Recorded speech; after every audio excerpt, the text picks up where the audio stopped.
कुछ समय पहले की बात है। एक गांव में किसान रहता था। किसान बूढ़ा और उसकी पत्नी सुंदर और जवान थी। किसान की पत्नी को हमेशा ये लगता था कि उसकी शादी बूढ़े आदमी से कर दी गई है। यह सोच सोच कर वह हमेशा दुखी रहती थी। एक दिन गांव में कहीं से एक ठग आया। उसने किसान की पत्नी को देखा तो वह सब समझ गया कि वह स्त्री अपने पति से प्रसन्न नहीं है। ठग किसान की पत्नी के पास आकर बोला, सुंदरी तुम बहुत सुंदर हो, मुझे तुमसे प्यार हो गया है और मैं तुम्हारे साथ अपना जीवन बिताना चाहता हूँ। क्या तुम मेरे साथ मेरे घर चलोगी? किसान की पत्नी ठग की बातों में आ गई और अपने पति को छोड़कर उसके साथ जाने के लिए तैयार हो गई। दोनों ने भागने के लिए समय तय कर लिया। ठग ने कहा, तुम्हारा पति तो बूढ़ा हो गया है, वह धन का क्या करेगा? तुम अपने साथ घर में रखा धन और जेवर भी रख लेना, वो हमारे भविष्य में काम आएगा।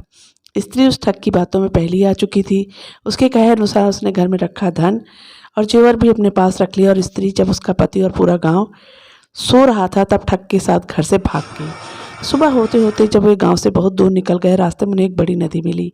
ठग ने सोचा, मैं किसी तरह इसका धन लेकर इसे यहाँ छोड़ देता हूँ और यह स्त्री वैसे भी अधेड़ उम्र की हो चुकी है।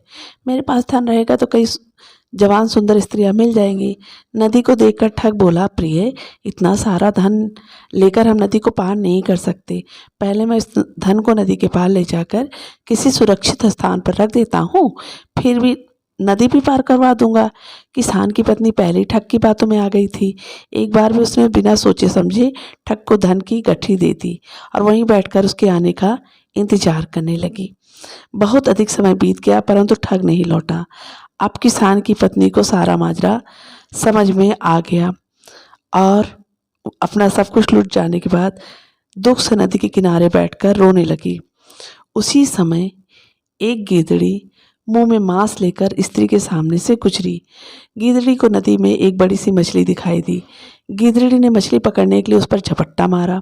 मछली उछलकर दूर चली गई और गीदड़ी के मुंह में रखा मांस का टुकड़ा नदी में गिर गया और तेज धार में बह गया।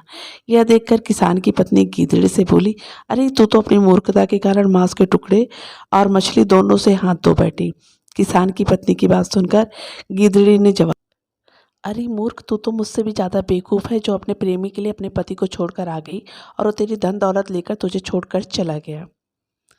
तू तो घर की रही ना घाट की। इस कहानी से हमें शिक्षा मिलता है कि हमें कभी छोटी मोटी बातों को लेकर किसी को धोखा नहीं देना चाहिए।